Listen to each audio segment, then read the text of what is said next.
Okay, I am in. I am in. Jamil, I can see the chat.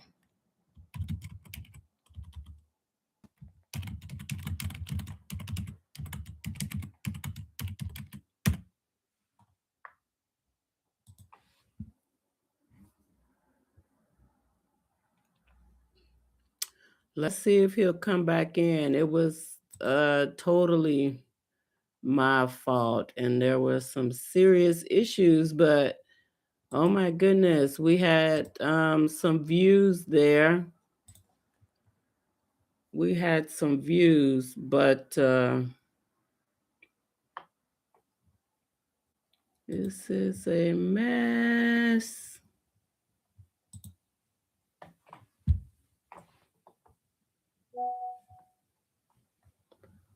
Okay, great. You can see and hear me now? Can you see and hear me now?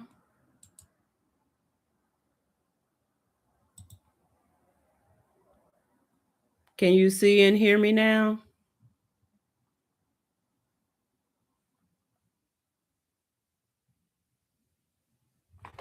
The chat's all right, but I don't see you.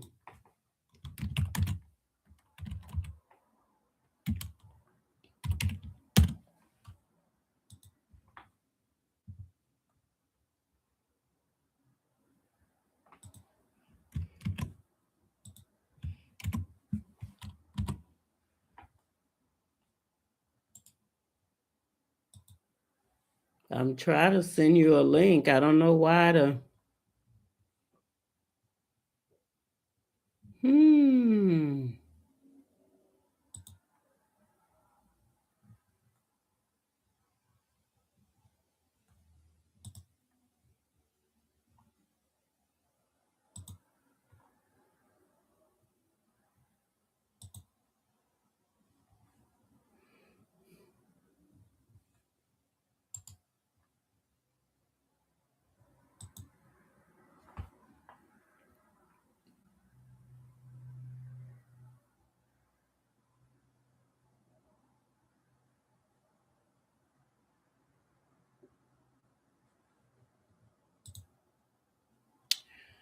Well, it is here, and I don't know why. It's finally open.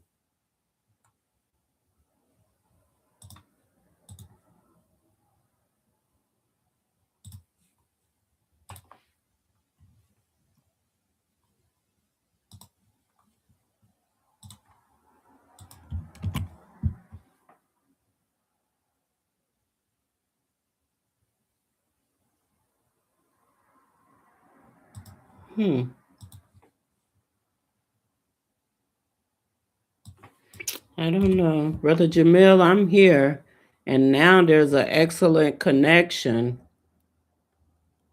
And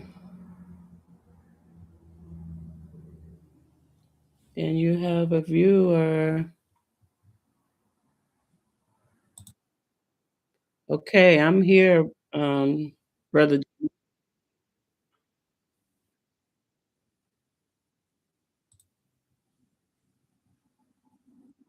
Mm, mm, mm.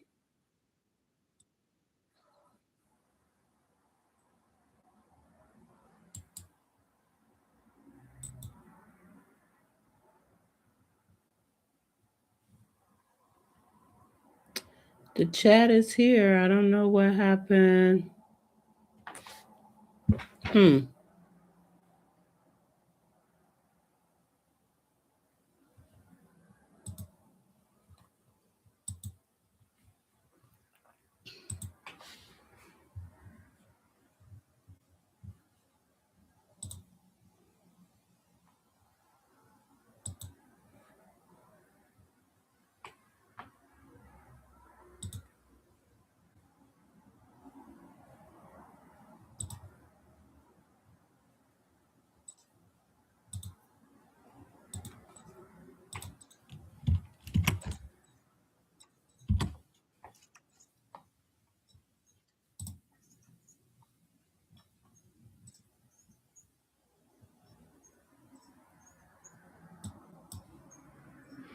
All right, you guys, I am in and I have a new link. So I'm hoping that you can get in and see the right link.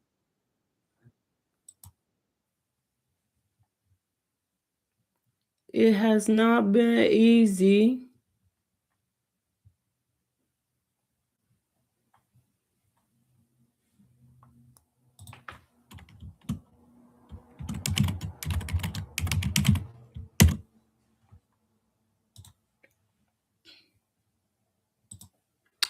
All righty. I was waiting for Brother Jamil. He's with the African American Repat Association in the Gambia. And so there were some technical challenges and difficulties this morning. YouTube was showing me a error message, so I wasn't able to get in, but he was going to have a critically important conversation about African Americans and Africans. So I was hoping that he would come in and try to give us some information and some input of what's happening on the ground in the Gambia. It's 5 hours behind our time. So, and I know it's after 7 o'clock in the Gambia.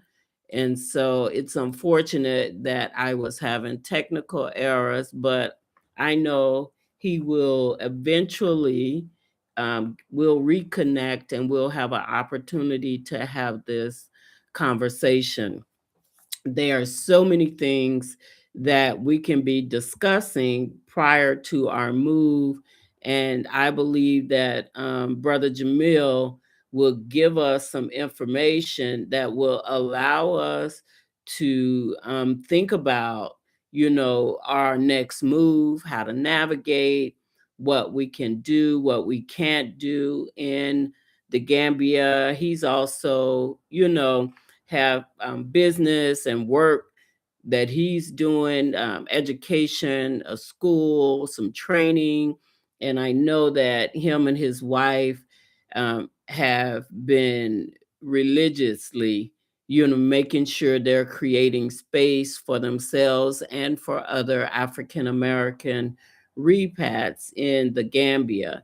So this is going to be, one of the conversations that we're going to be addressing is how do you deal with the challenges of the comparisons of Africans versus Africans Americans. Is it a true challenge? Is it systemic? Is it built in? What are those issues or questions surrounding the challenges that we have um, when we migrate? And it's not just in Gambia, you'll see it happening across the board. You'll see it in Ghana, you'll see it in Kenya, you'll see it in Thailand. You'll see the issues arise wherever we migrate to. And is it because we're unprepared for those situations? Do we go romanticizing our migration? Have Are we prepared to have these conversations? Okay, so here is I just want to share a quote that my grandmother, we call her Big Mama, Miss Davis, Lillian Davis, she used to say, "You are different. Being different means you are special and unafraid to stand in your own strength." So yes, we are different as African Americans, and the energy that we hold, if in the right conditions, remains unmatched. And so we have to figure out, who we are, manage the issues with the foundations of systemic racism, understanding institutional racism, and then looking at the actual anatomy of race and how it has negatively impacted us as a people. And then we want to look at the relationships that we've had that shrouded us Okay, Brother Jamil, you're on. Now I see you in the text.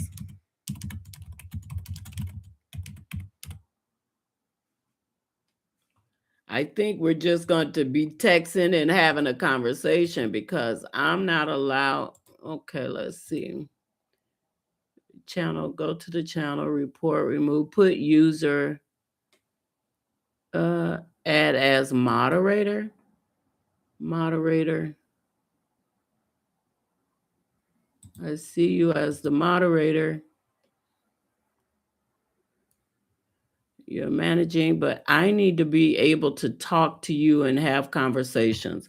So this is where we are. And Brother Jamil, I apologize. I'm just trying to figure this out. So I think there has to be a better way to have these conversations. And I see that you're here, but it's still showing, that I have no views, no viewers in this conversation. So this is the conversation I wanted Brother Jamil to have about breaking free and understanding the relationships. And is there a difference? Is there not a difference? And so this is where we are today. And I think I know that this conversation is important and we have to have it. So we have to confront race and racism in America. And then we have to figure out, how do we develop a resilient spirit? And then we have to rise, my people, from the ashes and the load of being in these American streets and dealing with systemic racism. And I also believe we have to walk in the power of forgiveness. And what does that look like? And so I know that Brother Jamil Hassan has plenty, plenty, plenty to talk about, not just from a Gambian perspective, but from a human perspective, as an experienced person who has gone through certain situations. And so I don't understand why this YouTube is not working. It's giving me so many issues.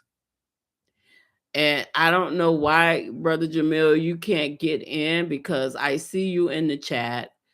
I've added you as a moderator. I don't know. It's probably something on my end. I'm not seeing any other links that will allow me to let you in. Okay. So at one point, this is what we're going to have to do. This is critically important for us to engage with one another. And if you're listening or watching, it's going to be trying to your video. What video? I'm watching a video and nothing is happening. So I don't know. I'm watching. But let's look at the tapestry of human history. There exist three threads in history, and far too long have been hidden in the shadows of who we are as a people.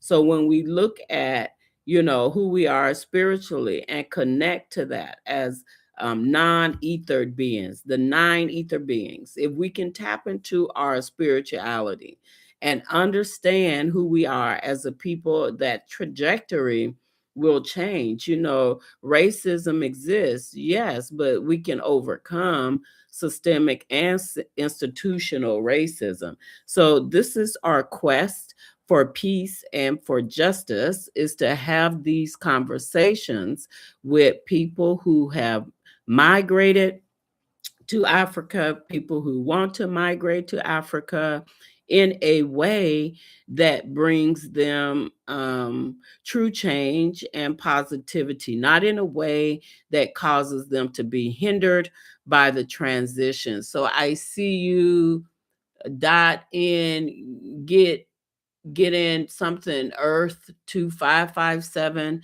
I see you. Thank you for that. I appreciate you. But this connection is not so well today. I'm really upset that. And Lily Beth 765, hello, thank you so much.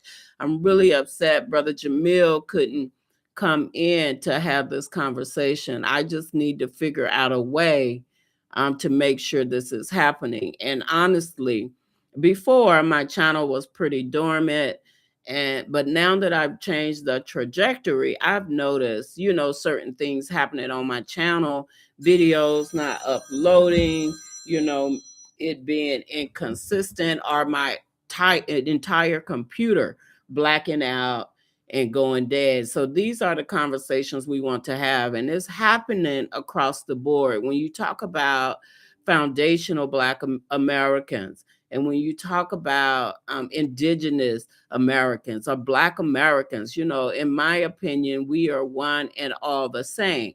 Just like race and classes of race was created, now you have Black Americans on this road to discovery. We figured out that we are more than who they said we were. And so now you have all of these classes among ourselves, and that is okay too. And so the goal is to walk in love and to uplift one another so that we become more communal and that we begin to make more contributions. So I've just taken some notes, and I want to make sure that I'm being specific in my conversation. So, the shadows cast by racial trauma and systemic racism are not just a euphemism. They are enduring and pervasive, right? Many of us, have experienced that. You can go to the grocery store, you have to look at these mass murders in America, and then if you're transitioning, you have to look at the comparison of Africans and African Americans. Are we respected in Africa? Are we treated well in Africa? Are we building relationships that will be sustainable? Are we teaching people who we are as a people, and are we learning from the very same people? So, all of these things have been woven into the very fabric of who we are as Black, brown, indigenous people. And so the question is, how do we bring light to the situation and begin to do the critical work that is needed for true transformation as well as true healing? And so it's important to have various conversations, various input. And I promise you, we are going to figure this thing out and work together. So the next live, we have those who need to be included on the live will be on the live, and you can actually have a conversation. I don't know what the deal is or what the issue is and why I'm having. Amen, Jamil. You're right about that. Cause and effect. That is absolutely right. And I am looking forward to having this deeper conversation. I know you're doing excellent work on the ground, you and others. And I really want people to meet you and to point them in the direction of the African American Repat Association of the Gambia, so that they can be connected with people that are on the ground, who are honest, walking in integrity, who's conducting business, who knows the layout of the lands, and who is um, successfully thriving in the Gambia. I'm trying to do a live video. It's on live. How do you do a live video instead of a live chat? That is not working. I can't add you. I don't know. I can only apologize to you, but I don't see anything that allows me engage with your audience. Start a QA, start a poll. There's nothing here that says live video. Maybe I don't have access to it in YouTube. Engage with your audience, but there's nothing here that allows me to do a video. Oh, Okay, so I want to talk about the shadows that was cast by racial trauma and systemic racism. And Brother Jamil and I are going to figure this thing out, and others of the African American Repat Association. They need to be on board. Okay. So I don't know either, but we are going to have this deeper conversation. Brother Jamil, you let me know when you can come back in, and I'm going to spend time trying to figure out, even if I have to contact YouTube or get another technology piece that'll allow me to have you on board and others, because it might not just be you. So it may be others that will want to come online too. And it's important to have this conversation. Great.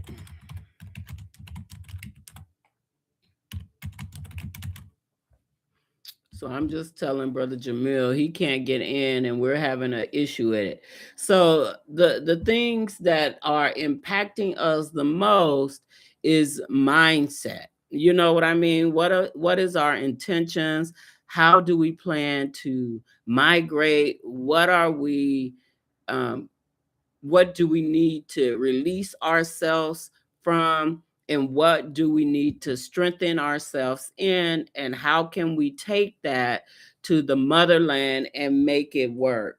So we're going to encounter personal narratives that lay bare the emotional, psychological, and the physical toll of racial trauma. It is in the DNA. We will explore the historical roots of systemic racism. We're going to trace its origin, and we're going to talk about colonialism and the impact that it had back then and that it has on us today.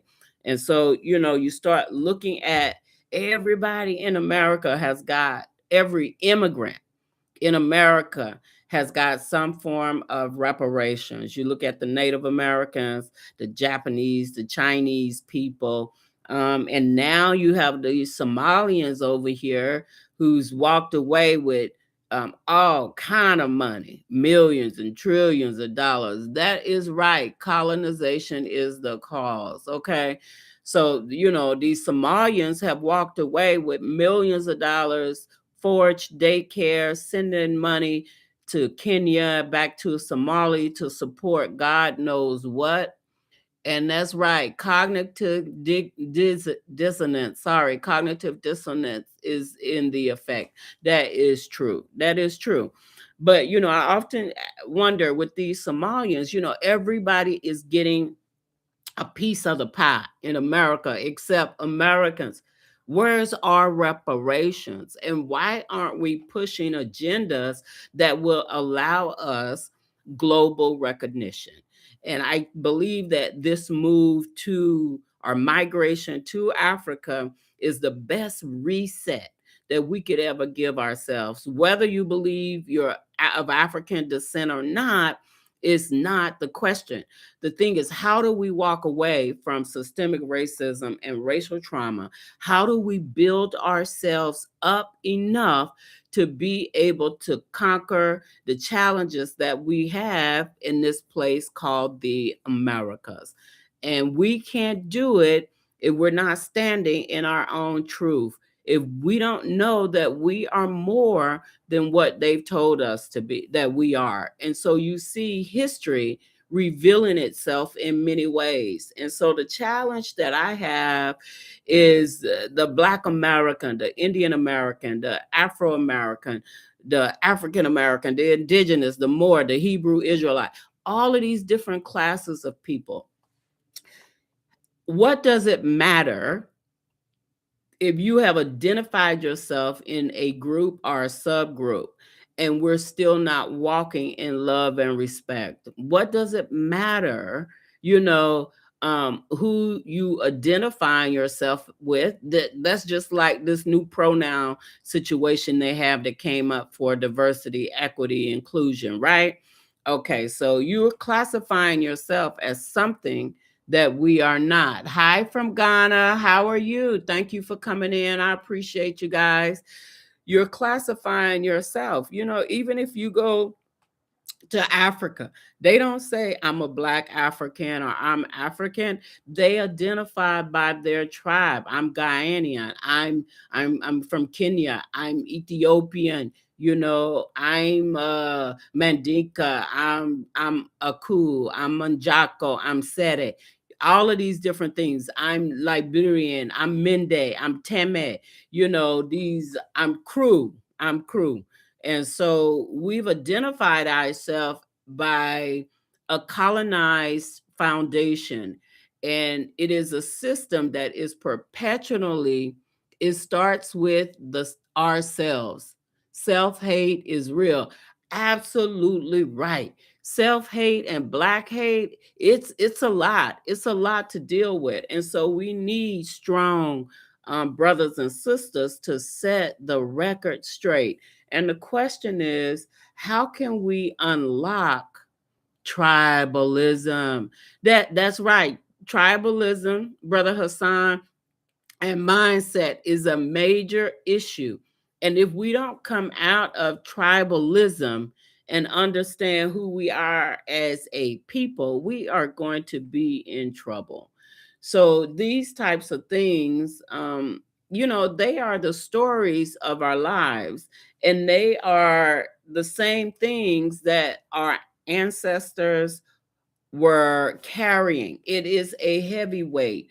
But even with them, if you look at the first migrations and right out of June 19th, 1865, the emancipation, um, the Black liberation, even many of them who were free didn't know they were free. They still could not coexist in many aspects. So some migrated north, some went west to California. And so there was a large disperse. So this is not our first migration. As a people, we have always been on the move well before colonization. 1492. That'll be something I go into for the month of February, as setting a foundation for Turtle Island. Who was America before, or what was America before it was called or named Turtle Island? Who were the inhabitants? So we're going to be looking at history and developing a foundation, and just looking at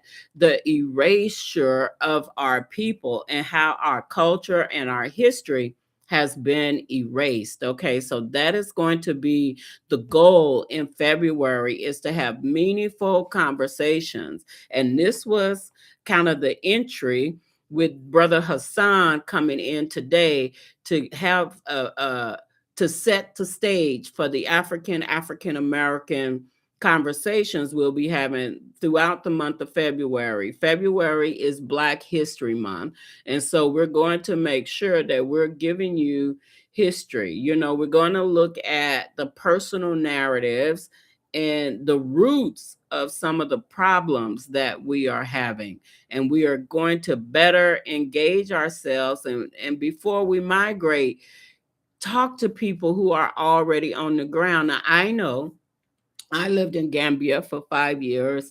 I know that there's been a lot of negative connotation on these YouTube streets, okay? But there have been wonderful successes in the Gambia, people that are not on YouTube. So you can't take everything literal, because you've seen the negativity. But oftentimes you're not being shown the good side of what's happening on the ground. It is only when people get into trouble, when people start to have issues, and that is where the negativity is coming from. But we need to kind of filter that out, because we're looking from a mindset of racial trauma and systemic racism.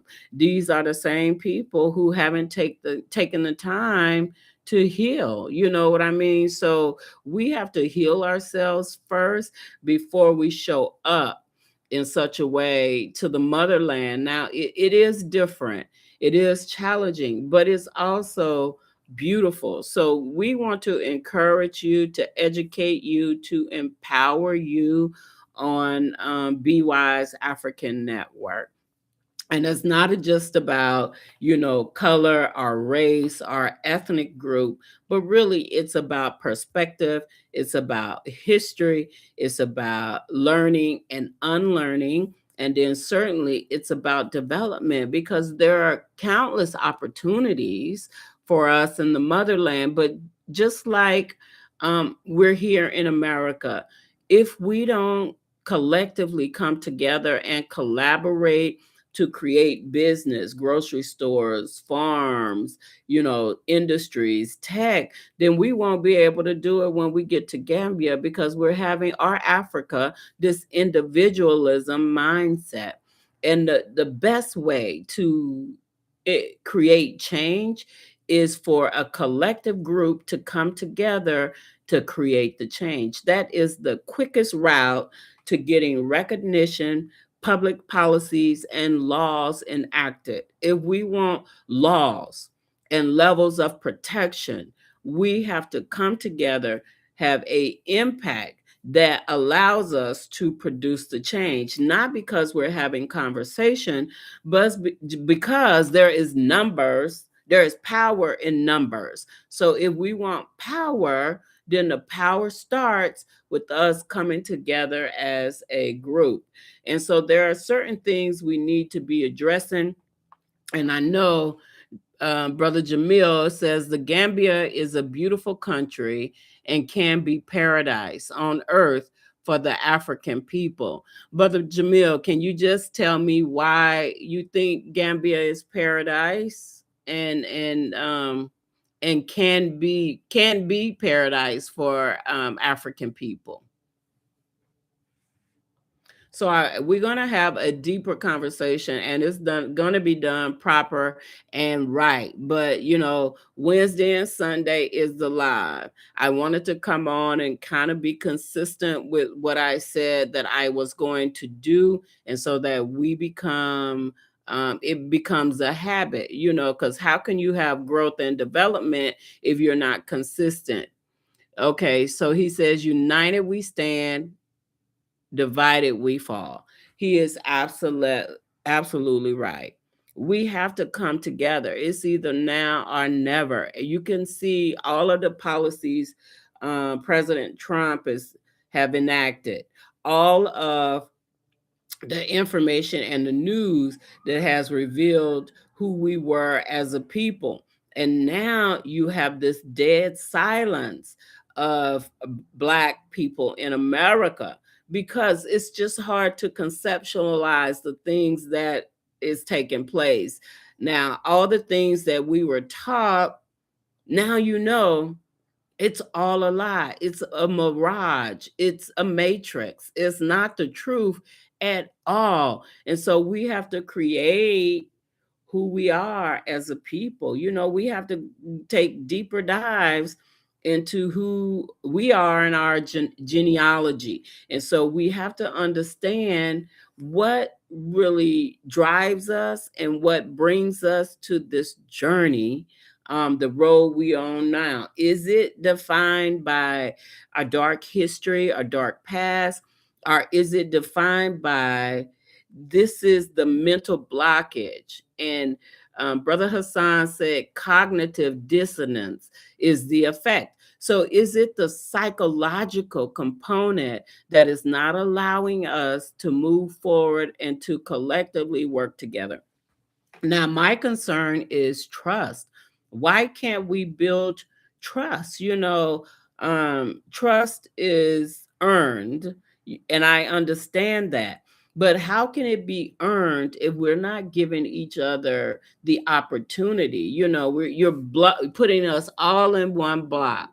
He says, it has the ocean, a river, fruit trees everywhere, medicine trees everywhere, clean air quality, freedom from slave catchers, the police. He's so funny. And it's not, but he's literally right, because in America you have modern day lynchings. You have the assault on black men. It started off with black men, then it led to black women killing black and brown women, men, and children. And it's beautiful weather in the Gambia. And I have to agree, it is stunning in the Gambia. The oceans are beautiful. You can go and relax. And I do like some of the annual events the various tribes have in different villages. It is beautiful. So I agree with that. Mm. Excuse me, guys. I've been sick, and working. But he is absolutely right. So we need to redirect our attention to certain things. And I can say that sometimes stillness and not having access is a good thing. When I lived in Gambia and other little places that was isolating from everything that we are accustomed to having, those things, I simply learned to go without. And then I learned to make sure that I was walking in peace. I took the time I needed to heal. So when the power was out, oh, I was so grateful. Thank you. That means there's an opportunity for me to sit with myself and understand. And Jim Crow is still alive in the US. It's not overregulated. So Jim Crow is alive and it is not overregulated. It's a beautiful place when you touch ground and you have the freedoms and the liberties, and even the respect. I said I was shocked when I first went to Gambia and saw all the cows and animals and donkeys on the roads and people riding horses. Even if you go to the beach, there are cows on the beach laying down in the sand right with humans. So it speaks to the nature of who we are as a people. And once we understand what and who we were designed to be, the dynamics will change. So, this is the challenge as we embark on the journey of unveiling shadows. It's imperative to recognize that we are not distant observers, but active participants in the ongoing quest for this thing we call justice, equity, and access. I am not worried about diversity. What I'm worried about is equity, access, and reparations. As a people, we should demand reparations. So the delineation movement is real.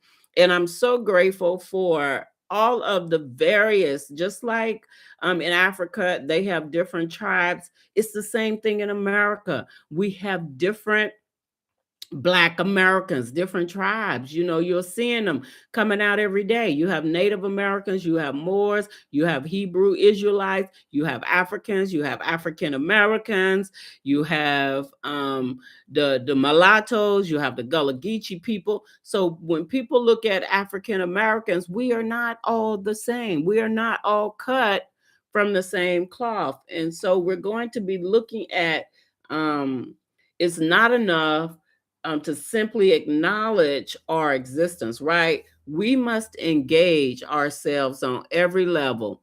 And Brother Hassan says, until you step away from the matrix, you won't realize freedom from stress. Man, I give you a thumbs up on that.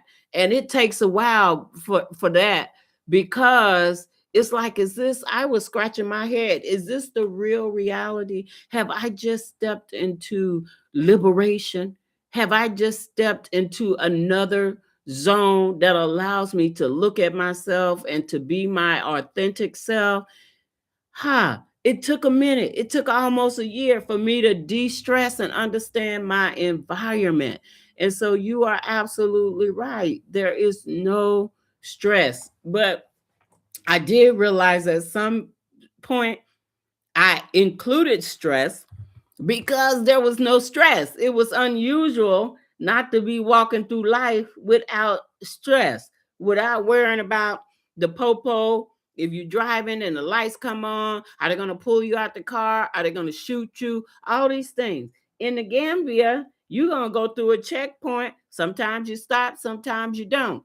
And then the police going to wave you down, ask for tea money, coffee money, and you on your way. So I really haven't had an issue with being harassed or being intimidated while I was in the Gambia. So we're going to talk about what's unfolding, you know what I mean, and what stagnates us and what keeps us from walking into this dynamic and beautiful life that we can have outside of these American streets.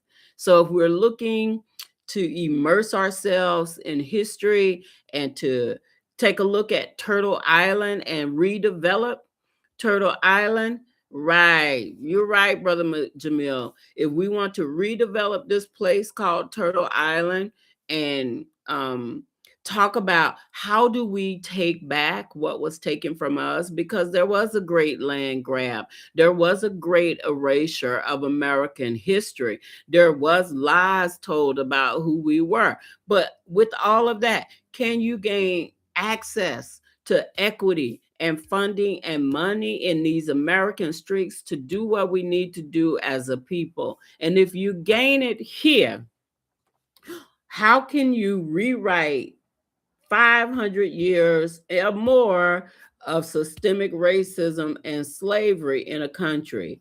I'm telling you, whether we agree or disagree, whether you claim to be African or non-African descent, Africa is the place for us to do a great reset as a Black American. It is the place of reset.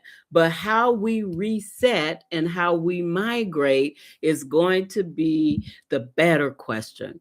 And so this is why we need to have these conversations. You know, how was these great cities built? The Black Wall Street, Lawrenceville, here in Georgia, you know what I mean? Down that they flooded out and buried with Lake Lanier. And then you have the Devil's Punch Bowl in Natchez, Mississippi. Wasn't just Tulsa, Oklahoma. It was across the Americas. Black people was lynched, land stolen, education, disrupted. And so we were during segregation period. And so, there's talk about segregation today. And I'm like, hell, why not? We did real good in segregation. Our kids were being taught self-love, self-respect, education. They were reading, writing, learning, scientists, inventors. All of these folks were being created. You look at the education system today, I've taught on every level, from primary school, middle school, high school, and academic level. And when you see it, even in primary school, these children classified as ADD, ADHD, special learning. I mean, their little bodies from kindergarten to second grade is given so much Ritalin and so much dope. I used to sit in class, I couldn't take it. It says the colonizer's machine has been in operation for hundreds of years. In order to defeat colonialism, we have to do something extraordinary. That's exactly what I'm talking about. We do. And guess what? We cannot stand in fear. We can't be fearful. We can't second guess it. We got to wax bold and go get what belongs to us and do what we need to do. We can't do it. And so when you look at our children in school, I used to have kids in elementary school, first grade, second grade. They were so doped up with Ritalin and all kinds of stuff. They couldn't even hold their heads up. And then they was dealing with parental issues, single parent homes, or, drug addiction parents, or they themselves were drug babies. How can our children survive in circumstances and situations like that? And then I elevated myself on up, escalated, and moved to middle school. Middle school was just as bad. No fear. That's it. No fear. We can't have fear. We have to do it. And so middle school, the kids was just doing whatever they wanted to do. There was no protection. And I tell you, I often looked at, I was in Title I school districts and maybe urban areas because those were the kids who needed the most help. And I would look at what the state would send the kids every year at the beginning of the year for books and learning materials. You know, everything that a Title I school child receives was torn, it was ripped. They would send dictionaries and half of the alphabets would be missing. You know what I mean? But I'm gonna tell you something, our kids, parents were smart enough to start getting kids phones, and then there was a law that says no child left behind, but every child was being left behind in these Title I schools. Okay, so I would have my phone, and whoever had a phone, that is what we used to conduct class business. And then on academic levels, you could forget about it. I was all in primary white institutions. And so they was clueless about, or pretended to be clueless about African history. But every time, you know, Martin Luther King holiday would run around in these white institutions, you'll see them in Charleston running around the graves, telling the niggers to get up out of their graves. These were students from the College of Charleston. You know, that college was built by Black people, and it stands today. The market, Black people, where they was having the auction back. They even built the place where they would have the auction, and it still stands today. And so even at the College of Charleston during Black History Month, you go in the bathroom, academic faculties, whatever, you'll see signs with Black folks lynching. They would draw pictures and hang them up and post them in the halls, in the bathrooms. That still happens today. So my thing is, what are we learning in these institutions? What are we subjecting our children to? I would meet kids coming to the College of Charleston, magna cum laude from high school, after 5 or 6 months being broken down into pieces. You know what I mean? Because of racism and systemic racism, trying to integrate into a system where they don't want us. Brother Jamil says the colonizer's machine. He's right. No fear. I've seen that. No fear. And so, what are we subjecting our children to? There are lots of HBCUs, historical Black colleges and universities. Those are the places we need to be sending our children, because guess what? They're going to be in an environment with people that look like them. I was born a fighter. I can fight systemic racism because I have no fear. I have no fear. I know how to fight a European and meet them where they are. You know what I mean? And many people have fear. Jamil says to fear the masters. Many people have that fear, and I am one.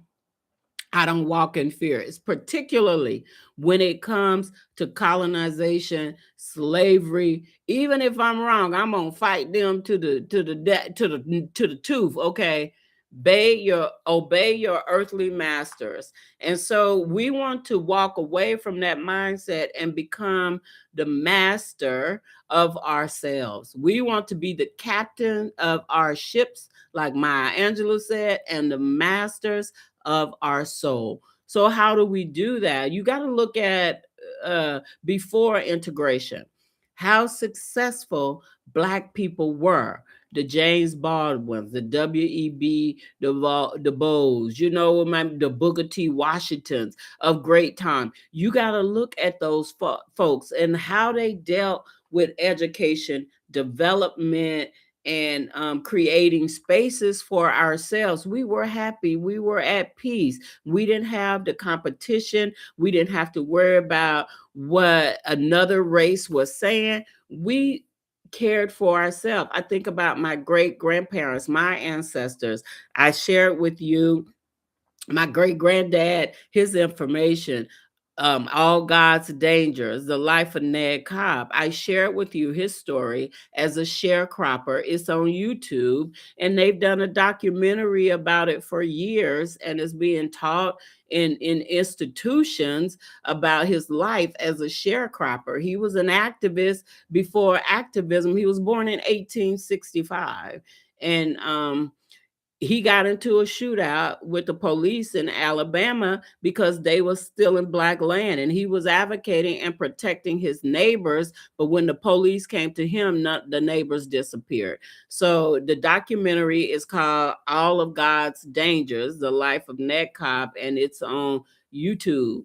And people like you need to hook up with people like you to make a dent in the armor of oppression. That's right. It's going to take like minded people. You know, we are not judging each other, but holding each other accountable. You know, and I said the biggest plan to this takeover game is going to be collaboration and connectivity. We have to trust each other. A lot of our people don't want freedom. Hey, say that. You better say that. A lot of our people don't even know what it is. And I find that, you know, especially the ones who are the MAGA supporters, it's hard for me to wrap my brain around how these people voted for Trump. And then you look at the Latino community who voted for Trump.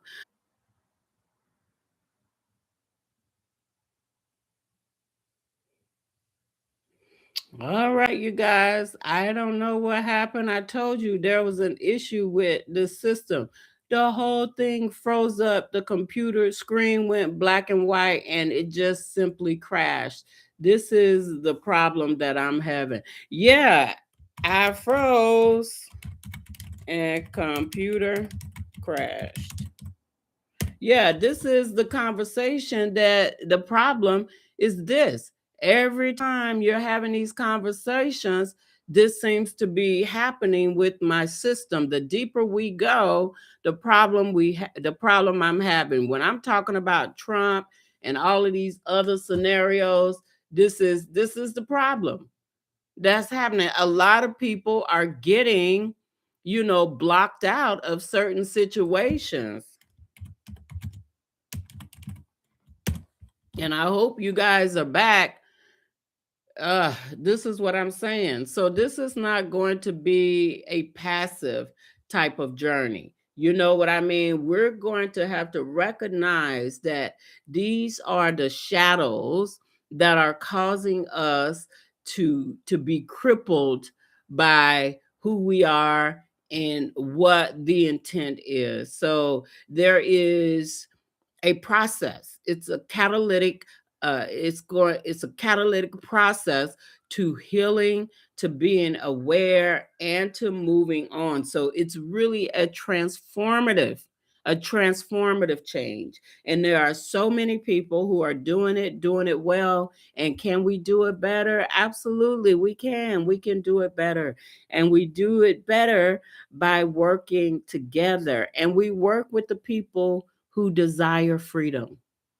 Now, if you want to stay in this integration system and you don't desire to experience true love, true freedom, true liberation, true self awareness, then this is not for you. You know what I mean? This is for the people who's honestly and sincerely seeking integration and immersion with yourself first, and then establish identity, and then with your culture. So that is what we want to do, and that is the direction we are going. So we've had this whole experience, and it's been passed down generationally. And so we're going to have to tear down the barriers and some walls to what our experience is. Okay. And then we're going to have to go deep, deep, deep, deep, deep back into our history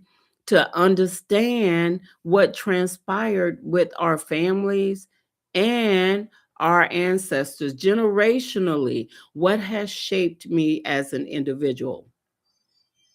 Generationally, what is shaping us as a people.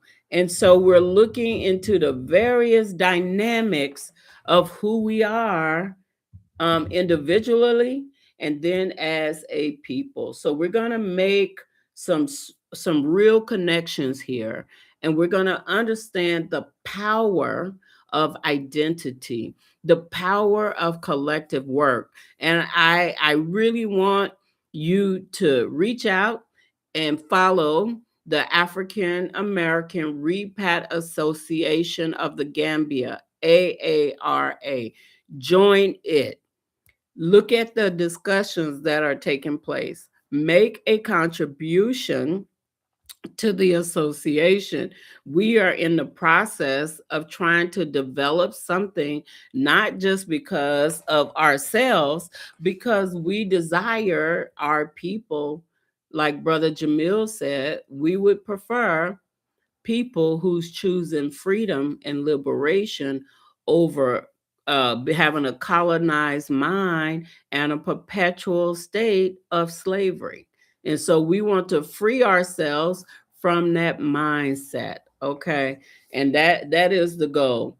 So we want to be called to learn um, different lands, how to navigate within Africa, so we don't have to isolate ourselves, but be in a community that is not only surviving, but a thriving community, creating Black Wall Streets wherever we go. And a lot of times it's not taking a lot of money. What it takes is collective works and responsibilities, us working together, us having strategic plans and learning how to navigate and learning how to move forward. So that is what we're going to do.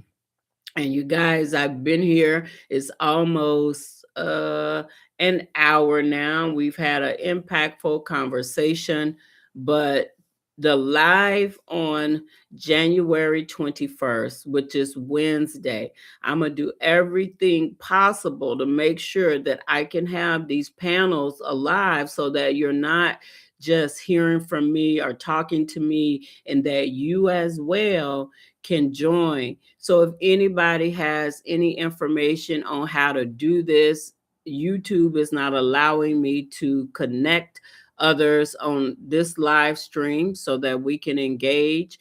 If you have any information on what I need to be using for that to happen, please drop it in the comments of this video. We need to be able to have these conversations, or if there's a software I should be using that will allow others to come in. I don't know, how do you link up with Zoom? I have Zoom. Maybe I'll reach out to YouTube. Maybe I'll reach out to Zoom.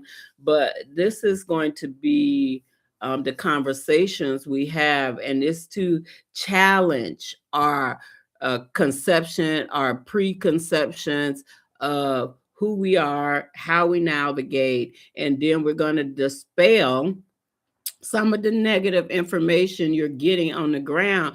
Is Africa perfect? No, it is not. It is not developed in many African countries, but you have some that can outdo America. That is built up well, that is beautiful, infrastructure is solid.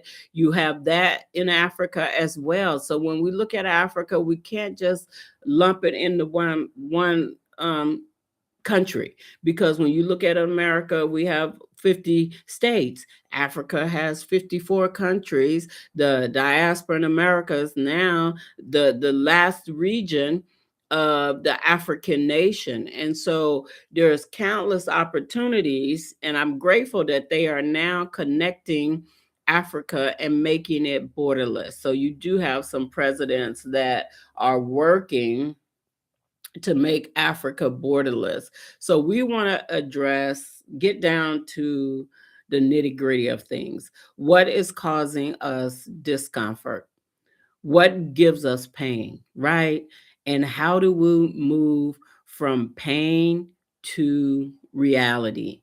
How do we switch up? How do we transition ourselves and put ourselves in a position to receive? And so that is the next goal.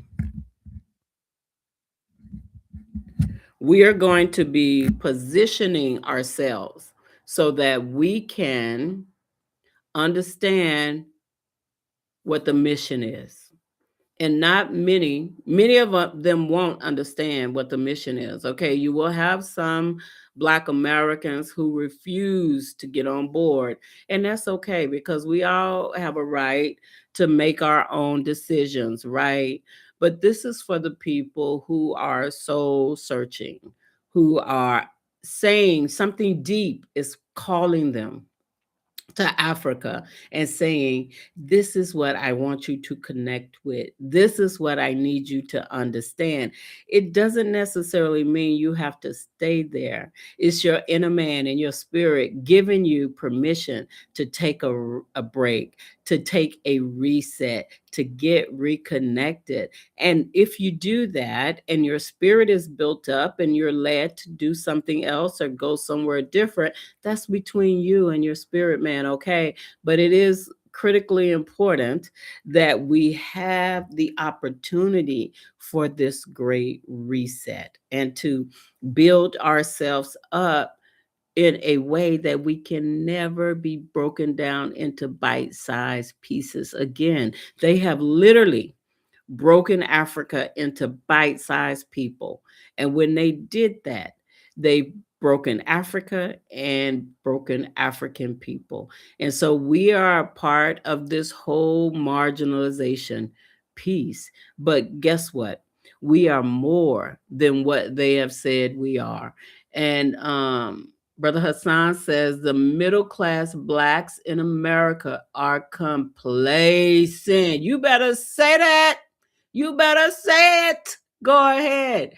He says the middle class Blacks in America are complacent, feeling privileged over their ancestors and having the false sense of liberation. You better say that. I'm not a Trump supporter, but I do not support the other side either. You better say it. And guess what? Even their privilege is no more. There's no more Black middle class in America because during this Trump era, over 300,000 Black, brown people, educated people have been displaced and lost jobs. Okay, because they relied on a system to support them that hated them. And these corporations and organizations who felt like they were forced to hire Blacks, they can do whatever they want. So many Black people have lost careers in 2025. Over 300,000 people have been displaced. This number going into January is now over 1 million people who have been displaced. And so that's why you see all of these side hustles and side business. I'm trying to make YouTube a side hustle. Let's just, we're gonna, by faith it's gonna work out. Okay, because people have lost it. We have to create our own spaces just like our ancestors did. And if we don't start creating our own spaces and coming out of this matrix and this systemic system where the people got their foot on our necks, we're going to be in a lot of trouble. It says, better, it says, we better wake up. Wow, million, more than 1 million. I tell you, I had a government contract personally. I'm a consultant, have been for over 30 years, working for federal government, state government, nonprofit, and private corporations is what I do. When Trump came on board, March with that nonsense, I lost my contract with the National Parks and Recreations. And it was just like here one day, gone the next day. No severance. As a contractor, you don't get a severance, but no heads up, no warning. Okay, we're just ending your contract. And it was the same day Trump decided that this is what he's going to do. Okay, I lost my contract, but guess what?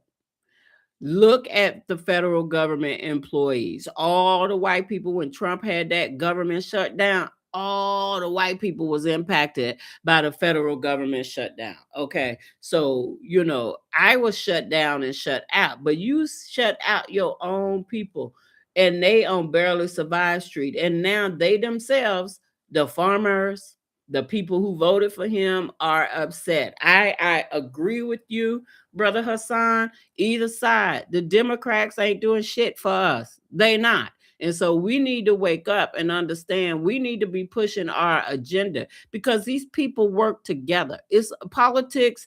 You lie, whoever you lie in bed with in politics is who you wake up with in politics. So these people are in bed with one another.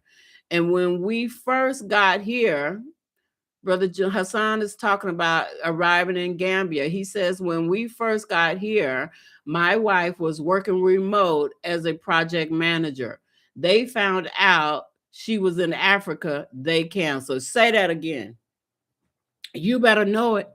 You better know it because I was teaching at the College of Charleston and was working remote, and I always been remote. Okay, that's just what I do. And I would do hybrid when I need to and go handle some projects when I need to. But I was in the Gambia teaching and would get up time frames, and teach the classes that I needed to teach. And it was the same situation. I had so much oppression against me, but because of the way I fight, the people couldn't do nothing with me. I walked away myself. I could have had the College of Charleston hanging by the nails, but I said, let me walk away because I really enjoy being in Gambia. But they were intimidated by me. I didn't play with them. You hear me? And you said a lot of sisters were here doing the same thing and had to return to the USA. There you go, because it's a control mechanism. It's manipulation. And so I had a good footing and a good fight. And, people, this is another conversation. Institutional racism and systemic racism, how to fight, how to win in corporate environments. I know how to fight them at their own game. I could have died at the College of Charleston and they would have not touched me. It's because I put them in a situation where they had to do exactly what I wanted to do. And they were intimidated by me, but I was standing on the side of righteousness. I didn't play with them. And if you're in these situations in your environment, that's something I'll talk about too, is how do you win in systemic and institutional racism? How do you play to win? There's a game to it, and you have to have the strength to win these battles. And it says, watch Eddie Murphy's Distinguished Gentleman on the workings of pro-life to lands. I don't understand. Pro-life to iron. Something to Ian's or something. I don't get that one. But I watched that and I loved the Distinguishing Gentleman, that Eddie Murphy show. And the various differences, how a billionaire had money and then all of that money was stripped from him and Eddie Murphy became a part of the equation. I loved it. But still, we have so much work to do and we have to understand what we want to do and how we want to do it. So, we're not going to isolate ourselves anymore. And even though we may have various experiences, various opinions, we all know that individualism is not going to create what we need. So we are going to be forced to collectively work with like-minded people. Are we all going to love each other? Are we all going to get along? No, but we got to be in it to win it. Oh, yeah, Brother Jamil, you're right. Let's play chess and not checkers. That's right. We have to be strategic. And strategizing and understanding this is the machine, the well-oiled machine, the well-oiled lie, who thought it was okay to rewrite history, erase people, create narratives, even write books and tell historical lies that this is what happens, to the point that they ancestors, they own people, believe them. And so now you got white people today that's just as shocked that their ancestors, they're ashamed of what is happening. So they are professional liars. That's what they are. And not only that, they hate the fact that as melanated nine ether beings, our kundalini, our third eye, is opening and they can't stop it. And it's not us doing it, it is the natural law that's being placed in order. Brother Hassan said it earlier, karma, the laws of cause and effect. So it is the natural order of who we are as human beings. And you cannot do things and think it's going to last forever. And so, you have a rise and a fall of a great nation. Africa was really a great nation, it fell. You have China. China was a great nation, it fell. America is now a great nation, which is falling, and it's in decay and self destruction. That same direction is headed back to Africa. And I'll tell you why. Is because Africa has everything the world needs, from minerals to resources to petroleum to gas, from everything you make your cell phone with, these devices, technology, how you drive electric vehicles, the computer we're using. Apparently, mine ain't liking what I'm saying, freezing and going out and all that. It's happening quite a bit with this YouTube. So I don't know, maybe they disagree with what I'm putting out or what many others are putting out. And I'm wondering if they are having the same issues too. And so this is where we are. We are in a position to change the embedded and systemic roots and teach our children, you are precious, you are a creator, you are inventor, you are the first, you'll be the last, you are the original people, and this is what we're capable of doing. And Edward Murphy says, why are Africans still enslaving Africans? It's a mindset. It's colonization, in my opinion. And those are the things we need to ask questions to. Why are you enslaving Africans? Why are you hating other people? But I noticed when I was in Africa, it's different. Slavery is different. That you have housekeepers, you have work, and it's considered, it would be considered, in our opinion, as modern day slavery. But how they treat their slaves is different how American slaves were treated. But if you go to India, Pakistan, these countries who are literally human trafficking and brutalizing Africans, that's different. But in Africa, you don't find the same level of brutalization toward their workers. Is it still a system? Yes, but it's a different type of system. So the question is, even it was hard for me to wrap my brain around how my workers treated me when they were at my house, and I didn't want them to be a part of the new slave system. So, but it was their culture to do that in such a way where they honored me and took care of me. So that is a huge difference. And unfortunately, Brother Hazan says, cutting out the enemies within, like Harriet Tubman. You don't want freedom, get out of the way. Hey, quit the worship of so called leaders and celebrities. They are there to keep you asleep.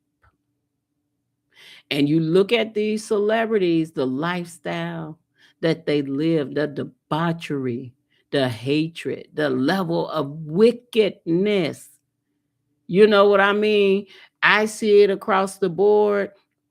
I understand it. I was in California for years as a young lady doing some modeling, and I was petrified of the lifestyle. You know what I mean? I was. When I was modeling, I was a beast, and I was very cute. I was rare. Jamil says, okay. Edward Murphy, Jamil says, where are Africans enslaving other Africans? But I'm going to tell you my life in California, modeling and everything. I made a conscious decision to come out of that lifestyle as a preacher's kid because I saw the level of wickedness. You can't have that level, level to access money and wealth if you're not being caught up in the lifestyle. And what I saw and my spirit smelled before it even reached me, I said, no, no, no, no, no, no, no. I will not be in this type of world because I saw it as a pitfall. It was literally, you could see, or I could see the humans involved in entertainment world, in the modeling, high fashion world, in acting. You could see the spirit of them. And I was like, no, no, no, no, no. You had to do certain things in order to get elevated. And I wasn't trying to do it. They wasn't in me to do. So I walked away completely. And Edward said Benin, Jamil, Benin, Mauritania, Mali, Sudan, Black people should know this. And you look at like places like Mauritania and Sudan, they don't even identify themselves as African. And I want to talk about before Africans became slavery. You had the Barbary pirate slave trade. North African enslaved Europeans and these people, and it was different. It was a different type of slavery. Slavery after the Barbary pirate became barbaric, and so it's different. These PKLOLs. Okay. Okay, PKLOL. So, yes, yes, I was a P. My dad was an African American bishop for over 68 years. Okay. So I get it. And I understand and immerse myself in the context of history and who we were as Black and brown people. Now, I didn't need a Bible to tell me that. It was my ancestors. It was a spiritual connection. I can recall I was maybe 7 or 8 years old. In Tulsa, Oklahoma, living in a Native American concentration camp called Apache, and they had us all set up in different camps: Apache Minor, Comanche, Osage, and they would put us against one another. Granted, listen at the names and the camps we're in: Seminole, Osage, Apache. These were the Comanche. These were where they housed the Black people. And we were the Apaches. And the Comanches, we were always fighting one another. It was so brutal. And then in most places, you had, alcoholism was an issue there. So we was fighting the systemic system and being caged. And Jamil says Arabs are still enslaving Africans. Correct.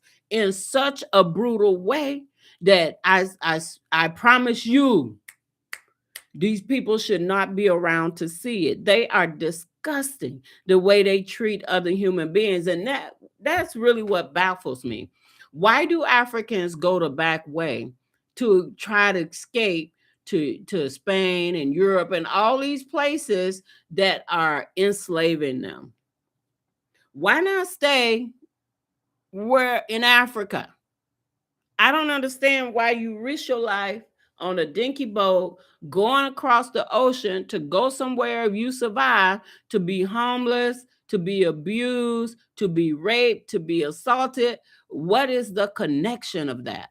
And so, yes, Edward Murphy, Mauritania, Mali, and Sudan, even when these people, the Mauritanians, come to Africa, they get the little shops, the bread shops, and the little mini marts in outside of the village. They post everywhere, but they don't classify themselves as Black. are African. They don't. And so, if a group is saying, even though they're from Africa, saying we're not Africans, then that's a real problem. That's a real problem. So yes, slavery exists. It still exists. There's modern day slavery that's abusive. There's modern day slavery that is not abusive, when you have people coming into your home to work. And so this is the issue that many of us are dealing with. And so it's important to to confront these uncomfortable truths.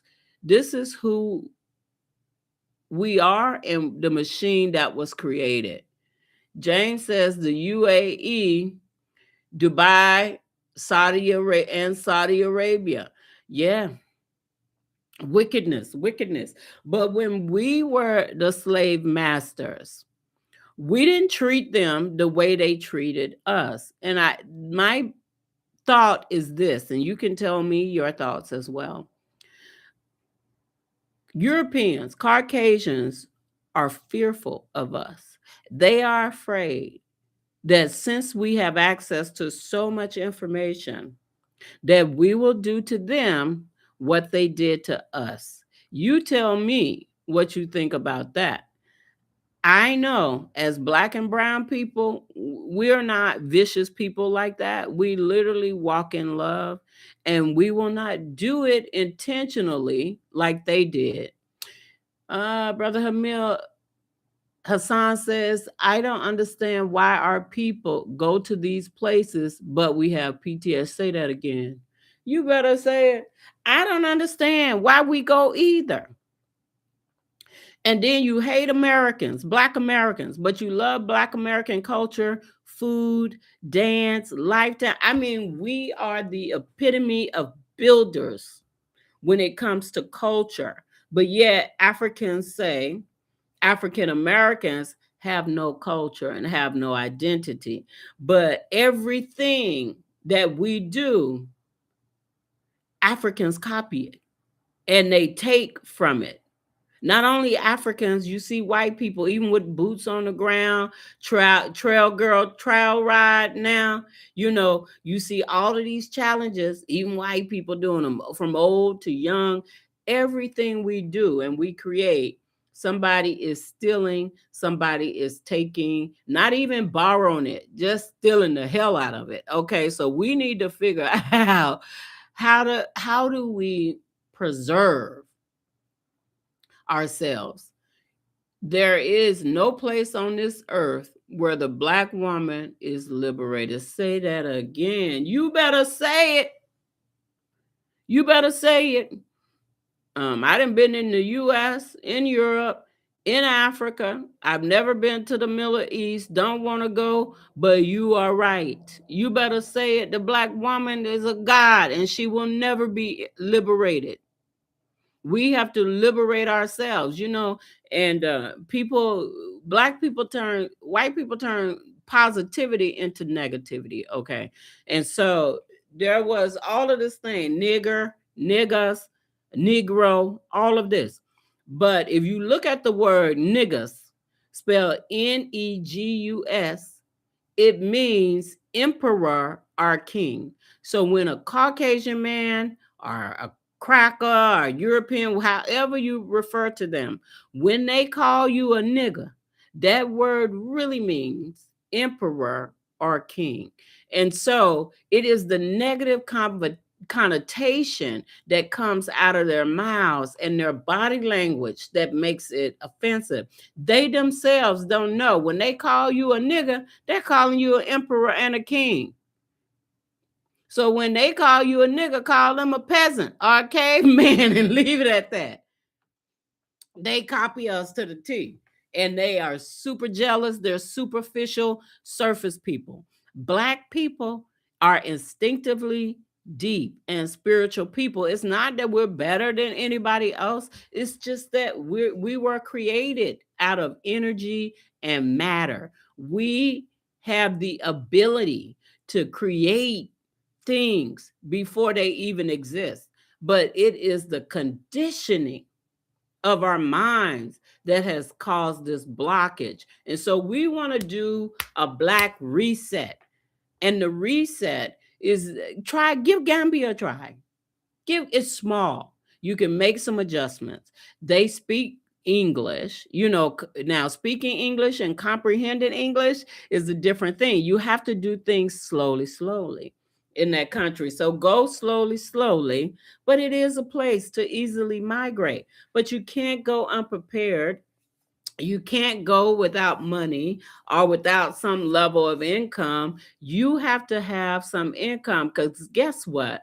Soon as anybody learn about your transition here and you're trying to have some sustainability and livability off of US dollars, you will it will get complicated. You're going to have issues with transferring money. That's just the way that works. You're going to have issues with that. You're going to have issues with maintaining the integrity of working remotely and keeping your monies, intact. So you have to think out of the box just a little bit, and you have to be prepared to have a budget and have an income. It's cheap to live in Africa, but it's expensive if you don't have a plan, and if you're constantly withdrawing from the bucket and not putting anything in the bucket, guess what? Then your bucket will become shallow and empty. So you want to make sure that you're keeping something available for yourself that's going to give you protection. And you want to eliminate stress when you're in Africa. You have to take care of yourself. That is a priority. And you have to, deal with the people that are most like you. You know what I mean? So that is going to be the connection piece, to the piece that people will not let you down. They will not lie to you. They will not set you up for failure. There are many that are serious about this migration plan. There are many, and they are not on YouTube spilling their guts about this country. Jamil says, when we lift up the original goddess, the African woman, we will improve the quality of life for our people. Brother Jamil, you saying some stuff right there now. And not only that, and I want to say, when a man empowers a woman, black love, black man, when he empowers a woman, he takes his rightful place as the king. And it is easy for a woman to submit to a man who understands the role of a woman. You have said so much. Not many black men think that way. You are rare. Okay, so thank you. It is so true. We need the man's role. He was created to provide and protect. The woman's role was to provide and create. Okay, so there is a balance. And once we understand that, there is no gender separation. It's not man, it's not woman, it's not male, it's female. It's that we are united in one with a spiritual connection, is that we give the same support to one another. And you break the barriers of gender barriers or gender assignments, and you're not a gender, you're just united. Yes, take care of yourself first. And that's difficult for the black woman to do, is to practice self-care and self-love, because we're so used to, that's a whole conversation. Yes, and I'm looking forward to having this conversation. I don't know, let's can we try to come back together on January the 21st? And everybody who's on this line, I'm going to try to create a link. Maybe we'll Zoom link it first and then try to make a Zoom link. I think there's a way to make a Zoom link live on YouTube. Brother Hassan, can you come back on Wednesday, January 21st? Let me know, or shoot me a text or email, WhatsApp, if you're able to do that. And so, yes, okay. He says, yes, the woman came first.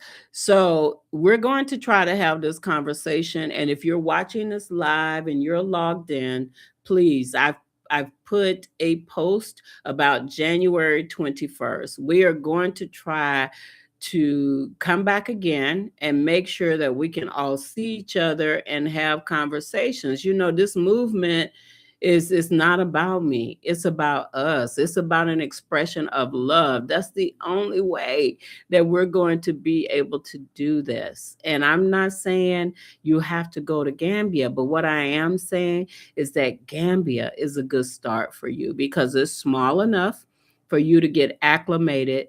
They speak English.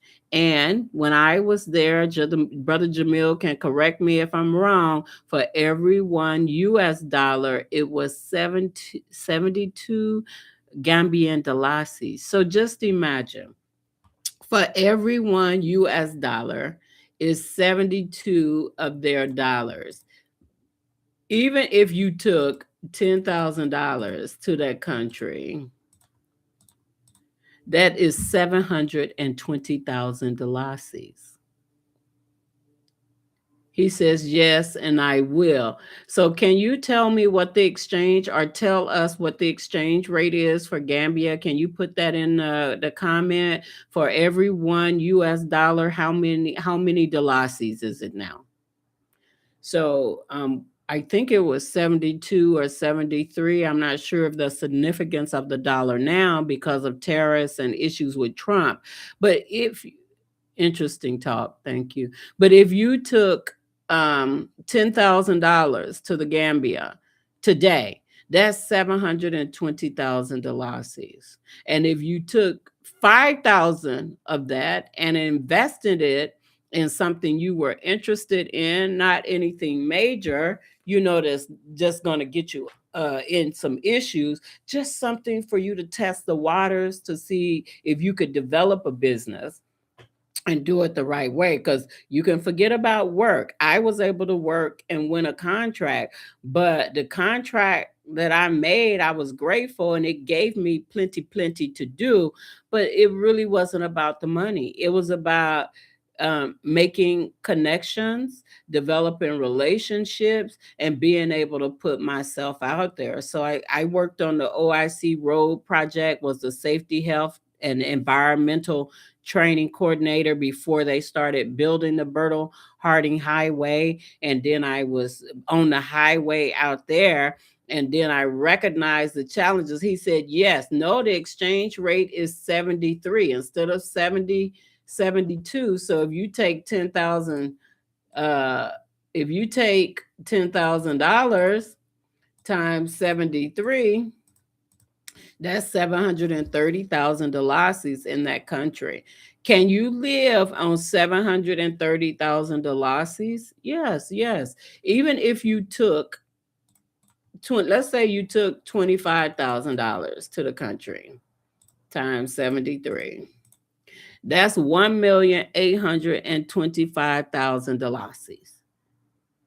So you could survive in that country, and even to build a house, or I would say give yourself time though. Everybody wants land, but what I learned about Africa, even being a landowner, is that when you do the work and people see that you're doing the work, the village will take care of you. They will give you what you need to sustain yourself. And just like anywhere here in America, there's crabs in a barrel. Jealousy. Black people are so jealous of one another. I don't know what it is. That level of hatred and jealousy, that colonizing mindset is disrupting our progress. Okay, so we have to shake ourselves off and get rid of all of those things that are causing us to hate one another. I can't hate my brother or my sister, but I can choose to disassociate with those that don't, that we are not like-minded and that we are not heading in the same direction. I do have the right to preserve and protect my peace, and so do you. But I'm telling you, this marginalized and silenced mindset is not going to work. Jamil says, we're working to get major investments here from African Americans. I can get you free land if you come and develop. All right, Brother Jamil. Well, that's going to be a conversation we have, and free land is it. Free land is it. We're not buying land, we're not land grabbing. You get the land, you develop it, and do what you need to do. And so we're going to have on Wednesday, add that to the conversation. Keep this for 1/21/26. And we're going to keep that situation for January 21st to have that conversation. That's what we're going to do. I'm starting to get some disruptions now. Mm, that's what it is. I don't even know how to turn this off. Let me just call back. And so And so that's where we need to be on the development piece. And I was reading a story about somebody, I forget where it was. It was a group of 19 people bought land and purchased a whole town for a little bit of nothing. And that's the reality. That's our boots on the ground. We need to come together, build shops, build a African museum right in Africa, an African American museum, telling our own story about what it's like to be a Black American. We need to say those things. Prior to slavery, what was it? All true, but a result of colonialism. That is right. So we're going to keep this conversation about Africans and African Americans, as well as Brother Jamil talked about investments for African Americans, and he can get free land if you come and develop. So those are the conversations we need to have. And it's not to scam you or rope you into anything. We're going to do our due diligence. We're going to do our research before we make any commitments to doing anything. And that's just where we are. We're going to be professional, we're going to be business, and we're going to keep it real. Okay, so probably the most crucial element of our participation is the call to act with unwavering determination. It's not enough to feel empathy or acquire knowledge. We must channel these sentiments into meaningful action. So it's going to take some action. Justice is not passive, a passive pursuit. It is an active and collective endeavor.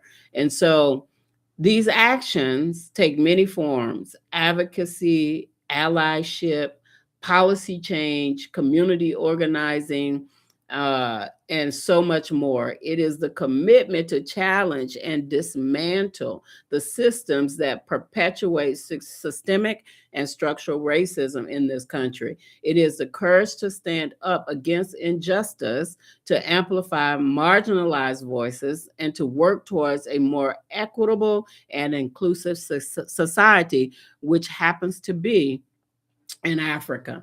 So we're not fighting the system. We can't dismantle a system that wasn't designed and built by us. The only people that can dismantle this system is the very same people who wrote the system and who advocate for the system. So we're not going to keep pouring our energy into this American mindset battle crap that is keeping us thrown off guard. We are going to mobilize, migrate, and build the same system through relationships, allyships, developing policy in Africa. Brother Jamil is working on some amazing things in the Gambia to create policy change and awareness.